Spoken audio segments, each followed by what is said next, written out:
बिस्मिल्लाहिर्रहमानिर्रहीम। अस्सलाम वालेकुम दोस्तों, उम्मीद करता हूँ आप बिल्कुल ठीक ठाक होंगे। दोस्तों आज है 4 अप्रैल सन 2023 और दिन है मंगल का। दोस्तों सैलरी के हवाले से ओमान के अंदर जो वर्कर काम करते हैं उनकी सैलरी के हवाले से जो मसले दरपेश आते हैं, इसी हवाले से आज मिनिस्ट्री ऑफ लेबर की तरफ से भी एक सर्कुलर जारी किया गया है उन कंपनीज़ के लिए जो ओमान के अंदर एक सैलरी का सिस्टम है, जो उसकी खिलाफ वर्जी करते हैं, सैलरी पे नहीं करते, तो उनके लिए जो है वो एक सर्कुलर जारी किया गया है कि उनके ख़िलाफ़ सख्त एक्शन लिया जा सकता है और उनको 100 रियाल का फ़ाइन भी हो सकता है और ये मल्टीपल भी फ़ाइन जो है वो पे करना पड़ सकता है उनको। और इसके साथ ही एक दूसरी चीज़ कि उनकी कुछ राइट हैं वो भी छीने जा सकते हैं अगर वो जो वैग सिस्टम है उसकी अगर ख़िलाफ़ वर्जी करते हैं, यानी अपने वर्कर को जो सैलरी ट्रांसफ़र करते हैं अगर वो उसमें फ़ेल होते हैं तो उनके ख़िलाफ़ कानूनी कार्रवाई होगी।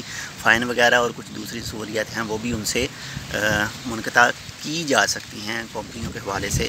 तो इसी तरह से अगर आपके पास भी कुछ सैलरी के हवाले से मसला पेश आ रहा है, आप किसी कंपनी में काम करते हैं, किसी इदारे में काम करते हैं और आपको सैलरी नहीं दी जा रही है, तो आप मिनिस्ट्री ऑफ लेबर के साथ उसकी शिकायत कर सकते हैं, उनको बता सकते हैं। वैसे भी मिनिस्ट्री ऑफ लेबर की तरफ से कहा गया है कि अगर आपको किसी भी तरह की कोई भी मुश्किल का सामना करना पड़े ओमान के अंदर पहुँच कर, या फिर ऑलरेडी आप ओमान में मौजूद हैं, तो आप रब्ता कर सकते हैं।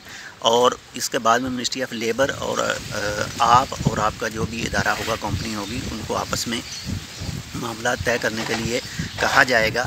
तो अगर आपके साथ कोई मसला ऐसा पेश आता है तो कानून के पास जाएं, लाजमी उनके पास जाएं ताकि आपका मसला हल हो सके।